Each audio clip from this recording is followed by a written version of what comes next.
Bonjour à tous, bonjour à toutes. Donc, je suis Christophe Chenu, je suis le président de Dauphine Alumni, qui a le bonheur d'organiser aujourd'hui avec Le Point ce premier rendez-vous. Les alumni font le point. Je voulais juste très rapidement remercier donc pour cette première nos amis du Point, Renaud qui est là, Étienne, Sophie Gournay, les équipes avec lesquelles on est en partenariat pour Dauphine Alumni sur un tas de sujets. Je voulais évidemment remercier Yannick de se prêter au jeu, un grand ancien de Dauphine.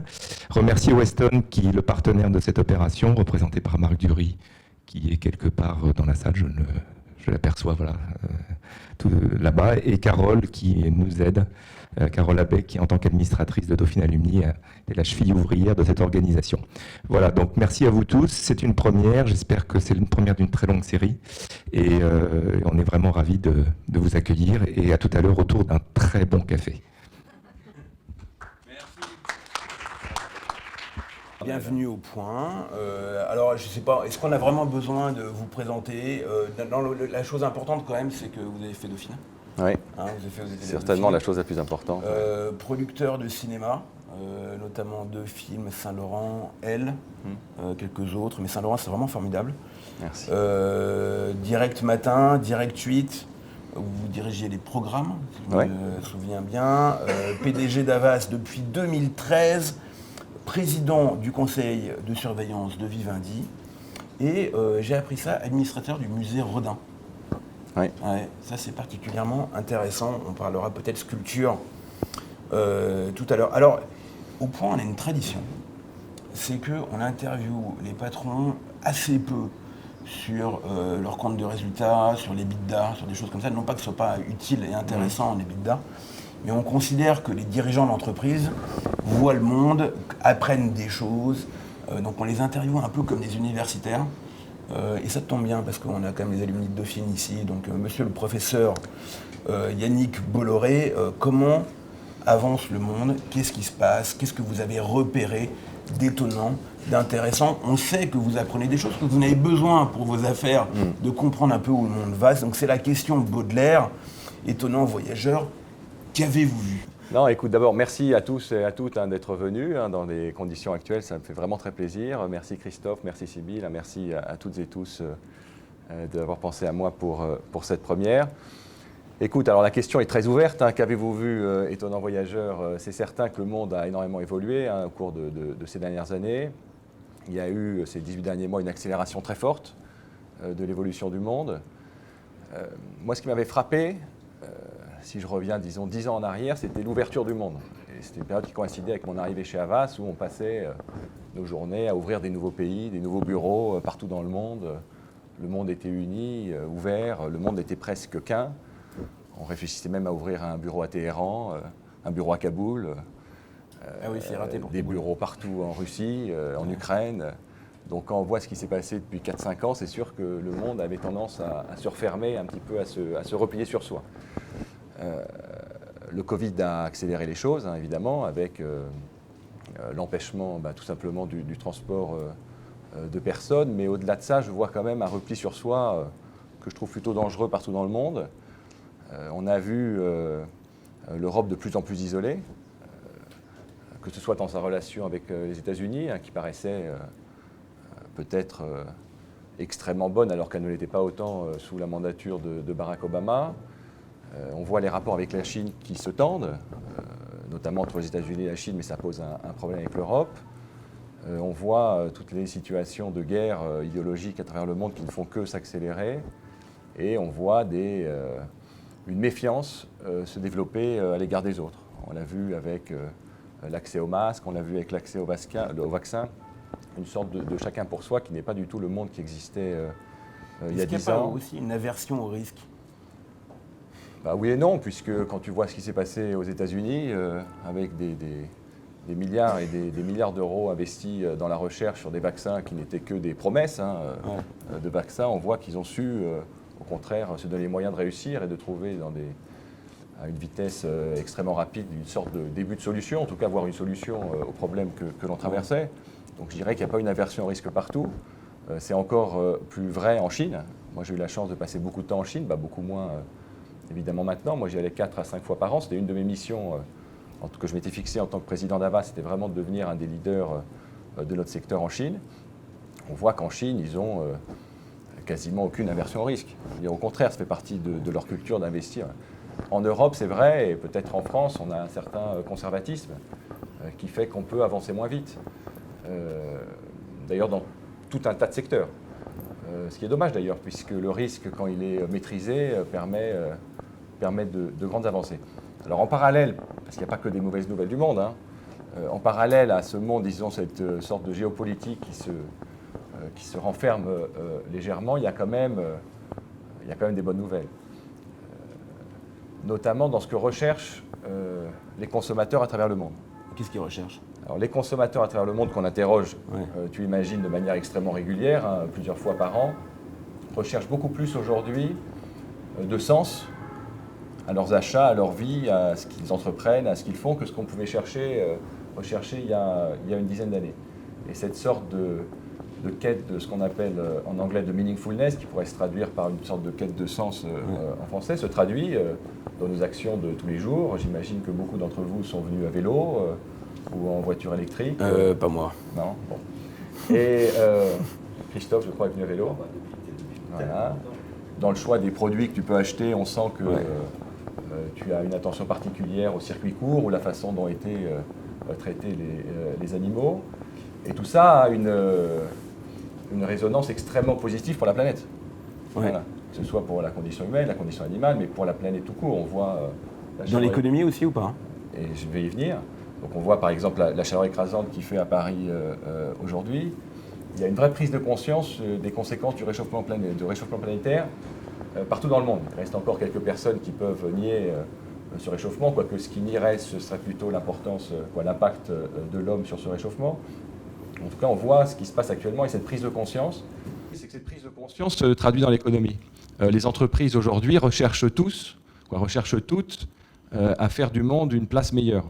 Ça peut paraître un peu stating the obvious ou un peu tarte à la crème ce que je dis, mais pour de vrai, 99% des entreprises dans le monde cherchent à améliorer les conditions du monde.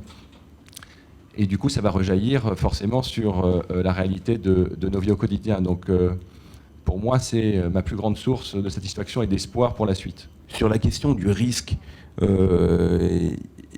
tu disais l'aversion au risque est probablement plus grande en Europe ou en France qu'ailleurs. Pourquoi est-ce qu'il y a une welbeckisation de la France dans la carte et le territoire, et décrivait la France comme une espèce de gîte où viendraient s'amuser ou se détendre des touristes chinois ou indonésiens qui, eux, seraient restés industrialisés. Et leur petite parenthèse juste avant, est-ce que cette France du risque, est-ce qu'il n'y a pas un symbole terrible dans la mort, là je parle au cinéphile, de Belmondo, qui était l'homme qui prenait tous les risques? Est-ce que finalement cette France Belmondo du risque tout est un peu derrière nous? Alors, je te félicite pour la façon dont tu as formulé cette question. On sent la patte du professionnel. Écoute, c'est évidemment une grande tristesse, la mort de Jean-Paul Belmondo. Moi, j'avais eu la chance de le rencontrer parce que je suis très proche de Philippe Labro, qui a été une sorte de parrain il y a quelques années. Puis il était, comme moi, grand fan de boxe, donc je le voyais là-bas. Donc j'ai un peu l'impression d'avoir perdu, j'ai envie de dire presque un oncle, alors que je ne le connaissais pas si bien que ça, mais tous les gens avec qui je peux échanger ont l'impression d'avoir perdu quelqu'un, peut-être pas un parent proche, mais un parent éloigné, ou en tout cas un parent. Donc ça démontre la force qu'il avait réussi à imprimer sur l'inconscient collectif français.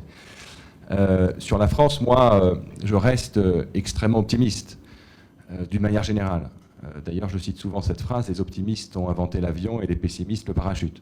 Donc il faut des wetbacks et il faut des pilotes. Je pense que la France, en effet, ces dernières années, a pris du retard dans l'industrialisation. C'est factuel, puisque je crois que la part de l'industrie dans le PIB français est passée de 18 à 12% en 10 ans. Donc on voit cette baisse s'accélérer. Je sens quand même une prise de conscience, et notamment depuis le Covid, comme quoi d'un drame peut naître de l'espoir ou des bonnes choses, de l'envie de réindustrialiser le pays, de l'envie de plus s'appuyer sur l'Europe, de l'envie d'investir, de l'envie d'entreprendre. Mais on voit d'ailleurs que la France est plus entreprenante aujourd'hui qu'elle ne l'était il y a 20 ans. Moi, je me souviens, on parle de Dauphine.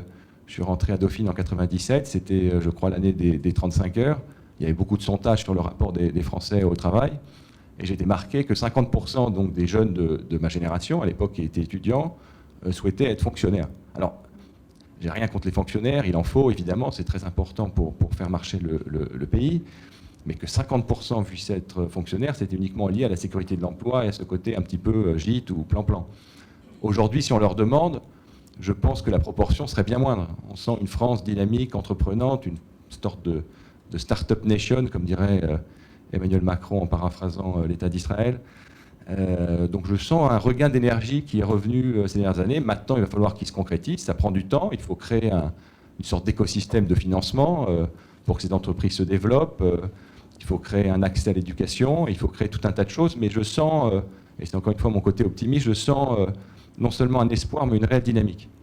Mais alors justement, parce que vous parlez de la Startup Nation et d'Israël, on s'était déjà vu, puisque tu parles, pardon, j'hésite toujours moi, à un événement du Ternion, qui est dans une université israélienne de Haïfa, hein, c'est ça qui est extraordinaire, qui a plusieurs prix Nobel, qui a fait émerger un nombre de start-up et de licornes, comme on dit, qui est impressionnant. Est-ce qu'on est loin, en France, de ça ? Parce que c'est quand même, c'est tout à fait exceptionnel, hein, c'est vraiment c'est un modèle. Est-ce qu'on en est très très loin, culturellement ? Alors c'est difficile de répondre à cette question, parce que culturellement, la technologie, l'innovation est au cœur du modèle d'Israël. Donc, disons, en pourcentage de la population, ils sont évidemment plus engagés dans cette voie. Mais vu la taille de la France, je ne pense pas qu'on puisse dire qu'on en soit si loin. Le niveau de certaines écoles françaises est très fort. D'ailleurs, beaucoup d'entreprises américaines nous envient nos ingénieurs, nous envient nos mathématiciens. Donc je ne pense pas qu'on en soit si loin que ça. Alors, puisqu'on parle d'innovation, il y a un sujet qu'on classait beaucoup dans la rubrique innovation avant et un peu plus dans la rubrique pénale maintenant, qui sont les GAFAM. Et qui deviennent un énorme sujet. Alors vous êtes concerné avec vos deux casquettes, celle de PDG d'Havas et celle de président du conseil de surveillance de Vivendi, qui a beaucoup de médias. Frédéric Bastiat, un grand penseur libéral, hein, pas marxiste, disait que le monopole fait passer de l'argent d'une poche à une autre, mais il s'en perd beaucoup au passage. Alors est-ce qu'il y a une destruction de valeur massive due au monopole des GAFAM, pas tellement l'existence de ces entreprises qui sont admirables par bien des aspects, mais et qu'est-ce qu'on peut faire ? Est-ce que c'est un gros sujet pour nous dans l'avenir ? Non, mais évidemment, le sujet des GAFAM, ou GAFAN, ça dépend de quel secteur on se situe, de quel angle on le voit, est un sujet majeur. Hein. D'abord, vous l'avez fait, il faut rendre hommage à leur talent et à leur génie, puisque c'est des entreprises qui ont peut-être 23 ou 25 ans pour la plus ancienne d'entre elles. Moi, je mets Apple un petit peu à part, en tout cas pour Google, Facebook et Amazon. Donc c'est quand même un immense succès. Là encore, il faut regarder les études pour voir un petit peu ce qu'elles apportent réellement aux consommateurs. Et justement, le groupe Havas vient de sortir une étude, ou va sortir une étude dans les semaines qui viennent, qui interroge ce qu'on appelle les prosumers, donc c'est les consommateurs en avance de phase. Donc ça vous donne une indication de ce que va penser la population générale dans les mois à venir. Et globalement, c'est les entreprises qui sont devenues complètement essentielles dans nos vies. Il y a une sorte d'ailleurs, je cite certains verbatim, une sorte de servitude volontaire envers ces entreprises. Il y a une prise de conscience, chez beaucoup d'ailleurs, chez une partie assez large de la population, de certains dangers de ces plateformes. Et donc l'enjeu pour ces plateformes, c'est de ne pas représenter justement de menaces, puisque leur menace aujourd'hui est plutôt réglementaire qu'autre chose, parce que je ne vois pas très bien qui va aller leur disputer leur position dominante. Hein. Ce n'est pas un gros mot, position dominante, hein, je le redis, il est légal d'être en position dominante, ce qui est interdit, c'est d'en abuser. Et aujourd'hui, leur principal ennemi, je pense, sont les différentes autorités réglementaires. L'intérêt quand même de ces plateformes, c'est de créer un écosystème gagnant-gagnant pour tout le monde. On l'a vu dans la publicité, il y a eu une tentation, il y a peut-être 7-8 ans, de vouloir désintermédier les agences. C'est plus le cas aujourd'hui. C'est fini ça ? Oui. En tout cas, je le ressens plus. Il y avait voilà, ce qu'on qualifiait les plateformes pour les agences de pub de frenemies, donc à la fois friends et enemies. Pour nous, on les a toujours vus comme des partenaires. On a toujours cru c'était dans leur intérêt de créer un écosystème gagnant pour tout le monde, ce qu'ils ont fait aujourd'hui. Donc on est plutôt dans une démarche amicale avec eux. Je pense que ce serait dans leur intérêt, avec la presse et la presse magazine, de trouver une solution créatrice de valeur pour vous. Votre édito sur les droits voisins, je crois que c'était à la fin du mois de juillet, était juste après la décision de l'autorité de la concurrence. Voilà, était magnifique, et je vous invite, ceux qui ne l'ont pas lu, à le lire. C'est pas normal que vous soyez dans cette situation-là. Je pense que c'est pas bien pour vous, mais c'est pas bien pour eux non plus. Et ce qui se passe en Chine est très intéressant, puisque vous avez suivi cet été, les autorités chinoises limitaient considérablement le pouvoir de ces équivalents qu'on appelle les BAT, les BATH, Baidu, Alibaba, Tencent et Huawei. Ce qui pourrait paraître à court terme une bonne nouvelle pour les GAFA, parce qu'on se dit, ça y est, ils n'ont plus de concurrents. Moi, mon analyse, c'est que ce n'est pas forcément une bonne nouvelle pour eux, puisque l'administration américaine voulait les réguler plus fortement, et l'argument des patrons des plateformes auprès des autorités américaines était d'expliquer que s'ils étaient régulés, c'est les Chinois qui allaient prendre le lead technologique. Donc l'argument va tenir un petit peu moins. Donc ce n'est pas forcément une mauvaise nouvelle pour vous, mais globalement, il faut que ces inventions géniales, ces outils géniaux, remarquablement exécutés, servent de création de valeur pour tout le monde. C'est la clé de leur pérennité. Est-ce que c'est très frappant, les prosumers, là, comme tu disais, là, les consommateurs en avance de phase, ont compris que la gratuité du modèle de Google et de Facebook avait une contrepartie. Tu parlais tout à l'heure de prise de conscience sur le réchauffement climatique, ça c'est réel, tout le monde la voit. Mais est-ce que sur les ambiguïtés de ce modèle-là, que tout le monde n'a pas bien compris forcément, ça commence à changer un petit peu? Alors la prise de conscience, alors évidemment, les consommateurs ont compris que voilà, si c'était gratuit, il y avait bien un produit quelque part. Il n'y a pas un réel attachement aux data personnelles. On sent plutôt un postulat, un parti pris, mais quand on voit les photos que les gens mettent sur Instagram, TikTok et Facebook, on ne sent pas que ce soit non plus tant un drame que ça. Donc c'est plus je pense une posture qu'autre chose. En tout cas, tant que c'est gratuit d'aller sur Google et Facebook et Instagram, ils ont l'air plutôt contents. Là où la limite arrive, c'est sur les enjeux liés à la démocratie, la désinformation, les fausses nouvelles. La marche du Capitole a beaucoup marqué les Américains, beaucoup plus qu'en Europe. Donc c'est plutôt tous ces événements, et c'est notamment Facebook d'ailleurs qui cristallise une grande partie des critiques à ce sujet. Amazon, c'est sur est-ce que Amazon ne détruit pas le commerce de proximité, auquel les gens restent attachés, même si c'est plus commode de commander en ligne sur Amazon qu'ailleurs, on reste attaché à l'idée qu'il y ait des boutiques et des commerçants près de chez soi. Donc c'est tous ces enjeux où il faut créer, encore une fois, un système vertueux pour tout le monde, mais la gratuité, j'ai envie de dire, les données personnelles ne sont pas aussi importants qu'on aurait pu le penser. Oui, donc les nouveaux consommateurs, ceux qui arrivent et ceux qui influencent les autres, ils sont préoccupés par le changement climatique et prêts à faire des efforts personnels, c'est ça, y compris à payer plus cher des produits? De plus en plus. Et alors, curieusement, et c'est un paradoxe qui est intéressant à creuser, ça veut dire que c'est des gens qui sont prêts à payer plus cher des produits, notamment le bio, c'est plus cher, alors c'est pas toujours mieux d'ailleurs pour la santé, ça c'est un peu plus compliqué que ça, mais ils sont prêts à payer plus cher. En revanche, ils ne seraient pas prêts à payer 10 € par mois un moteur de recherche pour ne pas collecter leurs données personnelles. C'est-à-dire que c'est deux sujets un peu différents. Ouais. C'est-à-dire que, alors déjà, c'est ceux qui peuvent se payer bio qui peuvent payer plus. Il y a quand même une grande partie de la population qui ne pourrait pas se le permettre de toute façon. Après, payer pour quelque chose de gratuit, c'est une très bonne question. On l'a vécu dans la musique, puisque le groupe Vivendi est présent dans la musique également, sur le piratage versus les plateformes de streaming. Donc les gens, pendant 10 ans, disons de 2000 à 2000, même 10 ans, que dis-je, 14 ans, 15 ans, n'ont pas payé pour la musique. C'était très simple de pirater, on l'avait sur son iPod ou son terminal, son lecteur MP3, pardon.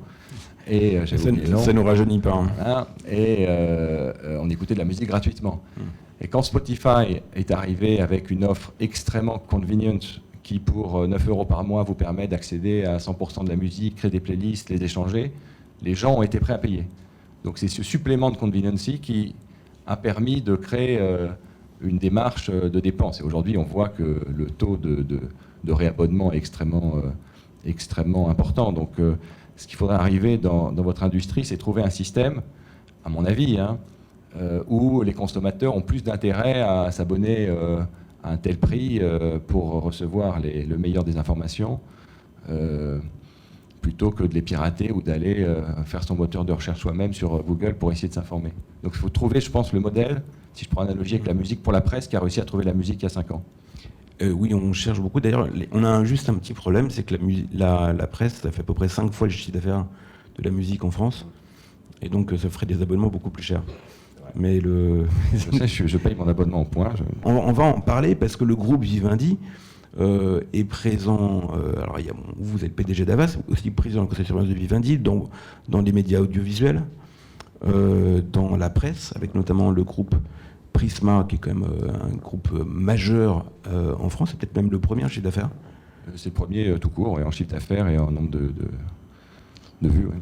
Et dans l'audiovisuel, dans la presse, dans l'édition, avec Editis, et puis récemment, votre entrée au capital du groupe Lagardère, qui a fait couler beaucoup d'encre, y compris dans Le Point d'ailleurs, et qui a passionné les gens. Qu'est-ce que ça signifie ?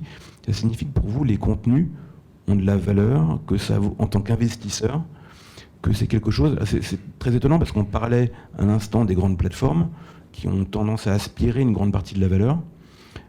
Qu'est-ce qui vous fait penser, puis par ailleurs vous avez été producteur de cinéma, qu'est-ce qui vous fait penser que investir dans du contenu, que ce soit de la presse, de l'édition ou de l'audiovisuel, ça a de la valeur et c'est un bon pari sur l'avenir ? Écoutez, là c'est la question clé pour les groupes comme le nôtre. À Hollywood, dans les années 90-2000, tous les observateurs disaient « Content is king and distribution is queen ». D'un air, d'ailleurs, c'est un peu misogyne, que le contenu est le premier et la distribution vient ensuite. Donc évidemment, le contenu reste important. Moi, je pense que la plateforme et donc, disons entre guillemets, la distribution est aussi importante dans le monde d'aujourd'hui que ne l'est le contenu. Donc on investit en parallèle dans du contenu, mais on investit également dans des outils de distribution, ce que sont des magazines d'ailleurs. Le Point est une plateforme de distribution en soi, ou en tout cas pourrait être... c'est surtout un producteur de contenu, sur lequel on met des contenus. Ouais. Oui, mais le contenu du Point n'est que sur le Point. Ils n'ont pas du contenu pour Le Figaro, l'Express, l'Obs, Libé. Dieu nous en préserve. Et, c'est là où je fais le poker face pour pas rigoler. Et donc il y a un peu un côté producteur de contenu, mais également tu as ta sorte de plateforme. Ouais, on a les deux. Ouais. Voilà, nous les deux. Et donc nous, c'est la même chose. Donc on investit sur le contenu, on investit au niveau du groupe 4 milliards d'euros par an dans les contenus. Donc ça fait nous le premier investisseur français en termes de contenu. Notamment via Canal+.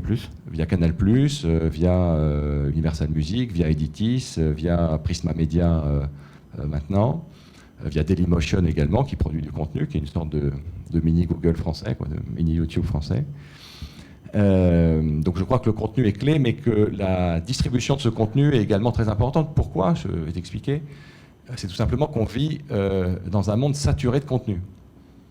Par rapport à il y a 15 ans, au monde il y a 15 ans, il y avait les chaînes de télé hertziennes, puis est arrivée la TNT, il y avait la presse, la radio, mais l'accès à Internet, c'était encore très très léger. On avait du mal à regarder des vidéos sur son smartphone et l'iPad n'existait pas encore. Donc l'accès au contenu était... liées aux chaînes de télévision, disons aux grandes plateformes autorisées par les différentes parties prenantes ou les parties gouvernantes. Aujourd'hui, tout le monde s'improvise producteur de contenu, il y a des distributions qui fait que notre temps est saturé.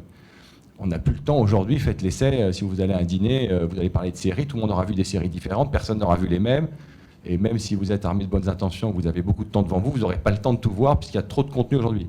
On ne peut plus être érudit en contenu comme on l'était il y a 15 ans. On ne peut plus avoir vu tous les films, toutes les séries, c'est mécaniquement pas possible puisqu'il y a par jour... pas lu tous les livres, et surtout la rentrée littéraire. Voilà, quoi qu'il y ait un peu d'espoir sur les livres, puisque pendant le confinement, les gens ont redécouvert le plaisir de la lecture. Oui, ça marche très bien l'édition. Oui. Alors ils n'ont pas acheté de livres parce que les librairies étaient fermées, c'était quand même assez surprenant, mais les tabacs étaient ouverts. Et ils ont relis les livres qui étaient chez eux, et post-confinement, les gens se sont rués dans les librairies, et les chiffres ont tendance à montrer que ce surcroît de nouveaux lecteurs, ou d'anciens lecteurs qui y sont revenus, devrait durer. Donc c'est une très très bonne nouvelle pour l'édition. Voilà.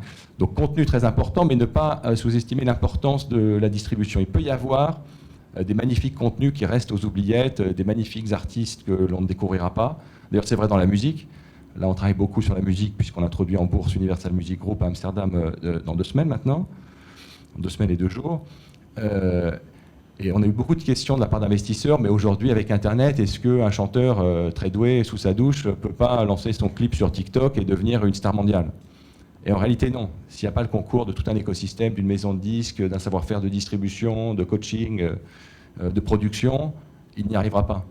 Ou en tout cas, il y a de très très faibles chances qu'il y arrive. Donc c'est vraiment la combinaison de contenu, de talent et de capacité de distribution qui fait qu'aujourd'hui, on peut... disons, outperform the market. Alors c'est intéressant parce qu'avec Renaud, on en discutait il y a quelques jours, on faisait un déjeuner avec des éditeurs, et dont un certain nombre d'ailleurs d'éditistes. L'une des questions qui est arrivée, c'est celle de l'auto-édition. Et c'est un peu le même sujet que dans la musique. Alors il y en a un qui le fait, c'est Zemmour. Mais qu'est-ce que tu en penses? Est-ce que c'est ce genre de choses qui... alors nous, dans la presse, on a connu ça à une époque, on disait les blogs vont tuer la presse, ça s'est pas produit. Mais le pari qui est fait sur l'édition, et qui est d'ailleurs qui a été accru ces derniers mois du groupe Vivendi, s'appuie donc sur le postulat qu'un éditeur, ça sert à quelque chose. Un éditeur sert à quelque chose, mais encore une fois, un distributeur sert à quelque chose. Chez Editis, c'est le plus grand réseau de distribution en France qui s'appelle Interforum. Et c'est vraiment ce travail main dans la main, le travail des distributeurs auprès des libraires pour faire connaître le livre, des producteurs, des agents littéraires, qui fait que le livre peut émerger. Moi, l'auto-édition, je peux imaginer qu'un jour, un auteur inconnu, on peut mettre le cas de Léna Situation ou d'Éric Zemmour, je veux dire de gens qui ont déjà une notoriété par ailleurs, c'est un cas très différent, mais disons quelqu'un qui serait primo écrivain sans notoriété de quoi que ce soit par ailleurs, je crois qu'il a de très faibles chances d'y arriver sans éditeur. Ouais. Justement, puisqu'on parle de l'édition puis les contenus en général, quand on est une entreprise, quand on est un investisseur, c'est aussi d'une façon ou d'une autre mettre un pied dans le champ politique quand on édite Zemmour ou Mélenchon. Je ne sais pas d'ailleurs si Mélenchon est édité chez l'éditeur. Oui, chez nous, oui. Qu'est-ce que ça implique comme choix, comme attitude, comme distance? Comment est-ce qu'on gère ça comme entreprise? Zemmour, c'est dans ce cadre-là, quand on regarde le point de vue de l'entreprise, c'est une solution, c'est un problème. Comment est-ce qu'on fait? Nous, c'est assez simple. Chez nous, j'imagine, comme dans toutes les entreprises, nous, on a 45 000 collaborateurs, que j'imagine, même si j'en ai pas la certitude, mais j'imagine aisément qu'ils ont des sensibilités politiques différentes, c'est-à-dire qu'ils doivent être assez représentatifs de la France en général. Donc, une entreprise doit être apolitique. Je ne crois pas qu'une entreprise puisse avoir un dessein politique ou idéologique. Ce serait complètement contraire à son intérêt. Donc, il faut garder une certaine distance et une certaine ouverture avec le champ politique. Puisqu'on parle de politique, là, je voudrais revenir un tout petit peu. Un auteur, justement, en écrivant, on fait le lien entre l'édition et la politique, qui s'appelle Houellebecq. On en a parlé tout à l'heure avec La Carte et le Territoire. Et récemment, il a fait un papier dans une revue américaine Unheard, un papier qui a été publié sur le site du Point aussi, dans lequel il disait « Mais attention, ce n'est pas qu'une crise française ou européenne, c'est une crise de la modernité. » Alors, il prenait l'exemple de la natalité en Corée du Sud ou au Japon. Il dit « Mais finalement, il n'y a plus d'envie de conquête dans le monde industrialisé. » Et alors, il y a une constatation qu'on entend beaucoup de la part des chefs d'entreprise, souvent un peu comme ça quand on les voit, c'est les gens ne veulent plus travailler. On a du mal à recruter. Est-ce que c'est vrai? Et alors, toi qui as une vue sur une centaine de pays, est-ce que d'abord, est-ce que c'est vrai? Est-ce que c'est constatable? Est-ce que c'est propre à un continent ou à un pays plus qu'à un autre? Est-ce qu'il y a une forme de décroissance dans les esprits? Je pense que c'est très compliqué d'apporter une réponse unique à cette question. En réalité, il y a beaucoup de fractures sur le rapport au travail. Il y a d'abord la fracture, on en parlait tout à l'heure, de la fin des années 90 avec les 35 heures qui a vraiment, disons, divisé le pays en deux. Il y avait ceux qui voyaient le travail uniquement comme une contrainte ou un lot de contraintes. et ceux qui voyaient le travail comme certes une contrainte, mais surtout un moyen de s'épanouir personnellement, le travail professionnel. Donc ça, disons que c'était une première partie coupée en deux. On sent poindre quand même depuis 10 ans aux États-Unis, et ce qui arrive aux États-Unis finit toujours par arriver en Europe, tout ce qui est la notion d'équilibre perso-pro, bien-être au travail, bien-être dans ma vie, voilà, gérer à la fois son travail, mais pas trop travailler pour que la vie personnelle également n'en pâtisse pas, l'éducation des enfants, se cultiver, etc. Donc ça, c'était quand même assez prégnant, puisque je recevais beaucoup de questions de la part de candidats ou de jeunes avec qui je petit déjeune de temps en temps, qui me posaient la question équilibre, vie pro, vie perso. Ils me posaient même souvent la question pour la mienne, ce que je trouvais plutôt surprenant, parce que ça ne me serait pas venu à l'idée il y a 20 ans de demander à un patron quel était son équilibre vie pro, vie perso, que je lui aurais posé d'autres questions. Mais bon, je trouvais ça plutôt sympathique. Et ça, cette fracture vie pro, vie perso, c'est beaucoup accéléré avec le Covid, notamment sur le rapport au bureau. Parce que maintenant, selon les pays, on a des gens qui ne veulent pas revenir. Ouais. Voilà. Et ça, c'est où particulièrement? Alors, c'est particulièrement vrai aux États-Unis. Ah oui? Ah oui. C'est aux États-Unis, on a le plus de mal à faire revenir les gens, ce qui est complètement dingue. Je ne sais pas si tu confirmes. Voilà, c'est complètement dingue. Ils devaient revenir là. C'est assez contre-intuitif. Ouais, mais une sorte de syndrome de la cabane. Ils sont très bien chez eux, leur économie marche très bien. Voilà. Moi, je pense qu'il faut revenir au bureau, en tout cas au moins un minimum, puisque si on est tous derrière son ordinateur, mais c'est pas pour emmerder les gens, excusez-moi ce gros mot, mais si on est tous derrière notre ordinateur pour travailler pour une entreprise où on n'a jamais vu les bureaux, on va devenir une sorte de mercenaire du travail. On ne va pas créer d'attachement à l'entreprise. C'est l'énergie collective qui crée la différence. Si on est tous chez soi, ça va être juste une somme d'énergie individuelle. Donc je pense que c'est très important de faire perdurer la culture d'entreprise. On a beaucoup de mal aux États-Unis. En France, les gens sont revenus chez nous en tout cas. Donc c'est une bonne chose. Un peu moins le vendredi, on sent que le virus est plus virulent le vendredi. Je ne sais pas si c'est pareil chez vous. Ah bah c'est sûr, ouais. Mais c'est étonnant ça. Donc, un peu le lundi aussi. Hein. Ouais, alors lundi, je n'ai pas très bien compris pourquoi, mais je pense qu'ils doivent rentrer le lundi matin de Normandie ou de je ne sais pas où ils sont. Mais bon, c'est quand même dingue ce vendredi qui devient presque un jour férié, quoi. Ouais, mais c'est la victoire de Paul Laroutourou qui voulait faire la semaine de 4 jours. Oui, mais ça, je vais te dire, le Front qui le crut. Populaire n'aurait même pas osé le proposer. Là, on y est, c'est complètement dingue. Mais globalement, d'autres pays, moi l'Espagne, je ne sais pas si c'est représentatif, mais en Espagne, on a un peu de mal aussi à faire revenir les gens. En Asie, ça dépend de la situation sanitaire, puisque les Asiatiques ont une gestion de la situation sanitaire différente de la nôtre. Nous, on est sur une libre circulation du virus, mais une non-saturation hospitalière. Eux, ils sont sur 0 virus, ce qui rend les choses très compliquées. Hein. J'ai un frère qui habite en Australie, là, ils sont confinés à Sydney depuis peut-être 2 mois.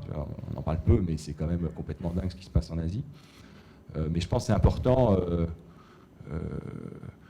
de trouver un équilibre vie pro, vie perso. Je ne vais pas faire le vieux patron ringard qui dit qu'il faut faire que travailler, mais voilà, il ne faut pas oublier que le travail doit être une source d'épanouissement personnel, quel que soit le travail que l'on fait. Est-ce que tu sens une fracture générationnelle sur ce point? Même si c'était... tu as 41 ans, ce qui est plus jeune que moi, ce qui m'agace beaucoup, d'ailleurs. Mais est-ce que ce que j'appelle les mômes, c'est-à-dire ceux qui ont 25 ans, ils sont différents de nous, de ce point de vue-là? Alors je dirais que les trentenaires, eux, ont moins envie de revenir que les quinquas.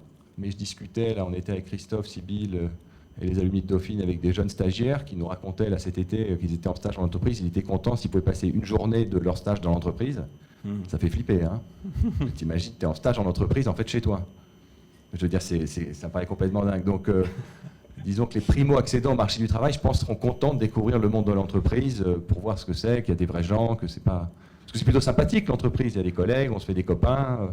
Certains rencontrent leur futur mari ou leur future épouse. Non, mais c'est censé être quelque chose de sympathique, normalement. Notamment les métiers dans lesquels on évolue. Donc, bon. Mais voilà, je pense qu'il va falloir que les gens reviennent au travail quand même à un moment. Ouais. Alors, c'est intéressant parce que dans ce que tu nous dis, il y a des choses très contradictoires hein, sur ces sujets-là. Par ailleurs, tu nous dis que, par exemple, la publicité, ça marche en ce moment. Donc ça, c'est plutôt un bon signe sur l'économie mondiale. C'est comme un des indicateurs de l'économie mondiale, de la confiance. Oui, c'est un indicateur avancé. Ouais. On dit que c'est le canary in the coal mine. Tu vois, le canari dans la mine de charbon qui partait quand il y allait y avoir un effondrement de la mine. Donc là, tout va bien. Voilà, je vous rassure. Donc 2021, non, parce que c'est intéressant, ça intéresse plein de monde. Le dernier quadrimestre s'annonce plutôt bon et fort. On a fait déjà étonnamment un très bon dernier quadrimestre 2020, ce qui était plutôt étonnant, après un deuxième trimestre catastrophique. Le début de l'année 2021 est franchement très bon, que ce soit pour nous, mais également pour l'ensemble de l'industrie. Et les prévisions, alors c'est difficile de donner des prévisions, puisque tout est plutôt incertain, mais globalement, on est sur un trend extrêmement dynamique. Ouais. Ah, ça, c'est une excellente nouvelle. Alors, on va passer la parole à nos amis, les alumni, qui ont sûrement des questions plus intéressantes que les miennes. J'en ai une dernière, qui est une question rituelle, désormais au point, qui s'intéresse de plus en plus à l'éducation, hein, notamment sous l'impulsion de Sébastien Le Foll, directeur de la rédaction. C'est un de nos gros sujets d'investissement, et on demande aux décideurs, comme on dit aujourd'hui, cette question. À chaque fois, on l'a posée à tout le monde, à Zuckerberg, au patron de Huawei, d'ailleurs Rennes, etc. Et on va la poser à Yannick Bolloré. C'est la question est la suivante: que faut-il apprendre à nos enfants? Écoute, je suis sûr que la réponse de Yannick Bolloré sera très différente du patron chinois et de Mark Zuckerberg. Non, écoute, d'abord, tu as mentionné Sébastien Le Foll. Moi, c'est un sujet qui me tient très à cœur. Il vient d'écrire un livre, Reste à ta place, sur lequel les bonnes feuilles sont parues dans Le Point la semaine dernière. J'avais d'ailleurs écrit un papier dans le Figaro il y a 3-4 ans là-dessus, sur l'enjeu de gommer les inégalités de destin dans le pays, extrêmement important pour l'avenir du pays et les équilibres. C'est un sujet qui me tient énormément à cœur, notamment que je viens d'une famille extrêmement aisée, et donc avec un destin évidemment plus aisé. Je pense que c'est très important que les Français ne mettent pas, comme c'est écrit dans le livre, 6 générations pour passer du bas de l'échelle au revenu moyen. Ça paraît complètement indécent et complètement dingue et non productif, surtout que c'est la diversité des talents qui fait la richesse d'une nation. Donc c'est aux entreprises, et à Havas en premier, mais je pense à toutes les entreprises, et j'encourage vraiment les patrons d'entreprise que vous êtes, dès que j'en ai l'occasion, de vraiment mettre en place des systèmes pour pouvoir trouver les talents partout, et pas uniquement les usual suspects à la sortie des grandes écoles et de Sciences Po. Je pense que c'est très important pour l'équilibre social et sociétal du pays. Après, sur l'éducation, je ne suis pas moi ministre de l'Éducation nationale, mais peut-être te dire ce que j'apprends. Moi, j'ai la chance de n'avoir que des filles. Ce que j'apprends à mes filles, tout d'abord, quand elles sont petites, c'est l'éducation, d'être bien élevées. Excusez-moi pour cette lapalissade, mais ça fait une grande différence quand un candidat que vous rencontrez sur le marché du travail vous dit un grand bonjour avec un sourire, paraît bien élevé. Déjà, cette personne vous paraît tout de suite sympathique. Ensuite, c'est développer une sorte de curiosité personnelle, de questionnement intellectuel. Donc moi, je suis très fan de tout ce que Socrate a théorisé sous l'art de la maïotique, l'art de faire accoucher, de se faire poser toutes seules les questions aux jeunes personnes plutôt que de leur donner la réponse, qu'elles arrivent toutes seules à la conclusion en les guidant dans leur raisonnement. Et ensuite, essayer de leur donner une ouverture d'esprit, que ce soit culturelle, géographique, quand on peut voyager, tout en faisant perdurer la devise de ma famille, de mon arrière-grand-père, qui disait « il faut être fort avec les forts et faible avec les faibles ».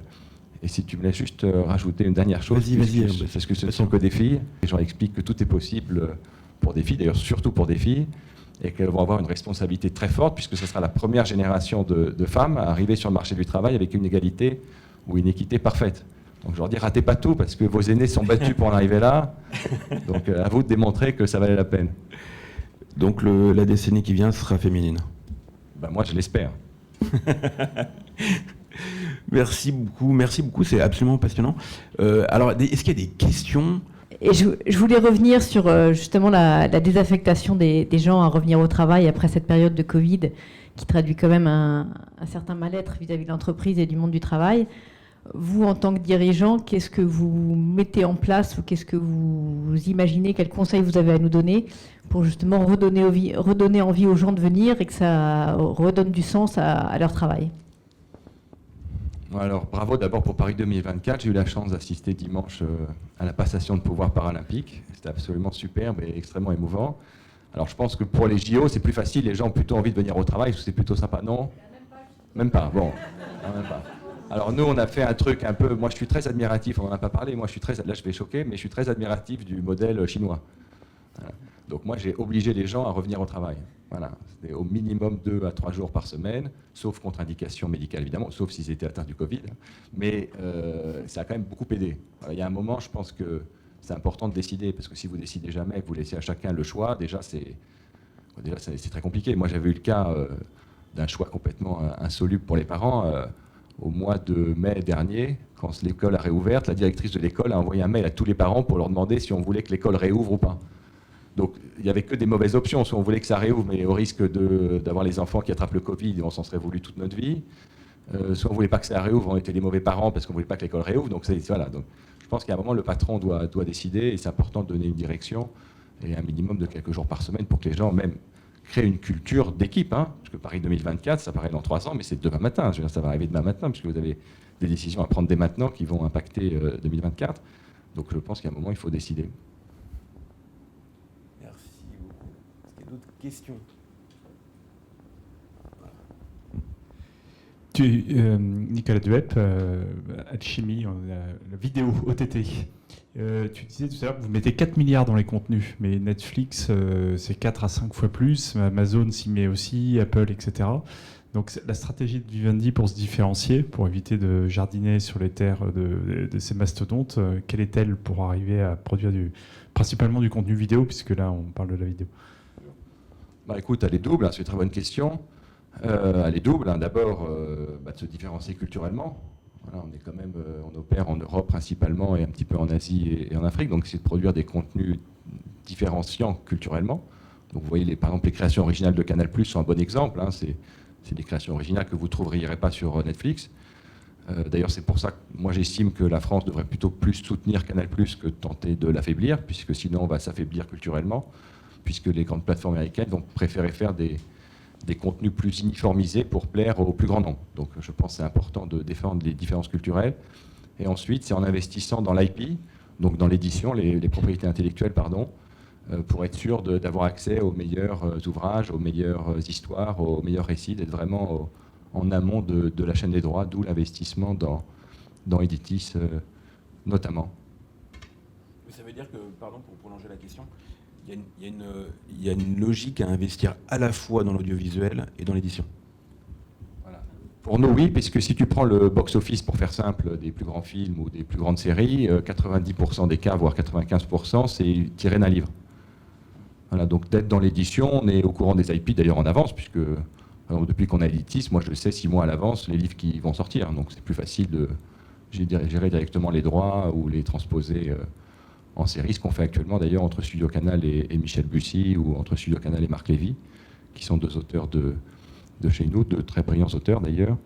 Donc c'est vraiment cette stratégie d'être au cœur des IP. Un peu ce qu'a fait d'ailleurs, on ne réinvente rien, c'est un peu ce qu'a fait Walt Disney il y a 60 ans. Ah oui, c'est vrai. Est-ce qu'il y a d'autres questions dans le public? Voilà. Merci Sybille. Moi, je suis très admirative de la performance du groupe Bolloré. Et je me demandais si c'était peut-être lié au fait que c'est une entreprise familiale. On dit souvent que les entreprises familiales ont une vision de long terme qui leur permet de faire les choses un peu différemment. Quand on voit comment vous avez changé de métier entre le début des années 60 et aujourd'hui, en vous positionnant sur des secteurs en croissance comme les médias, sur des secteurs d'avenir comme les batteries, je me demandais ce que vous pouviez nous dire sur les spécificités des groupes familiaux. Oui, écoutez, merci pour votre compliment. Non, c'est sûr que d'avoir des actionnaires familiaux ou disons des actionnaires de référence vous donne une opportunité assez unique de développer une stratégie sur le long terme. Voilà. Moi, mes copains CEO de boîtes cotées en bourse, c'est un peu différent, puisqu'ils ont une pression court-termiste. Tous les 3 mois, ils doivent délivrer leurs résultats à la virgule près, au point près de profitabilité ou de croissance organique. Et s'ils ne le font pas, une fois ça passe, la deuxième fois, les fonds mandatent un cabinet de chasseurs de tête pour trouver un nouveau CEO. Donc la logique qui se développe est forcément très court-termiste. Ils prennent des décisions, pas qui produiront des effets positifs dans longtemps, mais des effets positifs pour le trimestre. Donc c'est beaucoup de ventes de fonds, de choses qui n'auraient pas dû être vendues sur le long terme, mais qui sur le court terme améliorent le compte de résultat. Quand vous êtes dans une société familiale, c'est une chance folle de pouvoir prendre des décisions qui vont impacter le groupe dans 10 ans, dans 15 ans.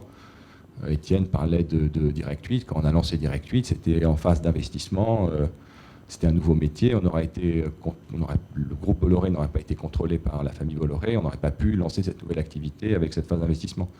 Mais c'est ce lancement de nouvelle activité qui nous a permis de la développer, de rentrer chez Vivendi et de devenir aujourd'hui leader des médias en Europe et d'afficher sur le premier semestre un peu plus d'1 milliard d'EBIT. Hein. Je sais qu'on ne parlait pas de chiffres, mais... C'est la malédiction. Voilà. Ça revient. Voilà, ça ne peut pas s'en empêcher. Cela dit, c'est important aussi. Hein. Voilà. Je parle sous le contrôle de Renaud Grand-Clément qui est là, notre PDG. Donc pour nous, c'est la vision de long terme est positive pour l'entreprise, mais au-delà de ça, elle est positive pour toutes les parties prenantes, puisque d'une manière générale, alors je vais me faire engueuler par mes copains CEO, mais un CEO de boîte avec un flottant supérieur, disons, à 70%, va chercher à maximiser ce qu'on appelle shareholder value, donc la valeur pour l'actionnaire. Et les dirigeants d'entreprises, disons familiales ou contrôlées, vont chercher à maximiser le stakeholder value, donc la valeur pour les parties prenantes. Ce sont les actionnaires, bien évidemment, mais également les employés. Souvent, les entreprises familiales ont un gros pourcentage de leurs salariés au capital, que ce soit les partenaires, que ce soit les fournisseurs. D'ailleurs, je l'ai vu pendant la crise, hein, la façon dont on a été traité au pic de la crise par certaines entreprises. Souvent, les entreprises familiales sont celles qui sont le mieux comportées avec leurs partenaires dont on fait partie. Donc c'est vraiment... moi, j'ai une vraie vision, disons, de l'entreprise qui est en fait, à l'opposé de celle de Milton Friedman, c'est vraiment de passer de shareholder à stakeholder, vraiment d'actionnaire à partie prenante. C'est vraiment ça qui m'intéresse et je pense que c'est ça qui permettra d'inscrire le groupe encore plus dans la durabilité qu'il l'est déjà. Je voudrais juste pour ma part dire un grand merci à Yannick pour la franchise de ses propos. Et puis c'était d'ailleurs passionnant, moi j'ai appris plein de choses. Et je crois que maintenant la conclusion arrive. Le micro est à vous. Oui, merci beaucoup. Merci beaucoup Yannick Bolloré d'être venu ce matin. Pour la première édition de ces petits déjeuners, l'idée c'est de reproduire cet événement 5 ou 6 fois dans l'année pour vous donner l'occasion de découvrir d'autres parcours remarquables d'anciens dauphinois et puis continuer à cultiver votre réseau au sein des anciennes dauphines. On a 97 000 alumni à Dauphine, donc il y a vraiment beaucoup de potentiel. Donc j'espère qu'on aura l'occasion de se revoir à l'occasion d'un de ces prochains petits déjeuners. Merci beaucoup. Merci.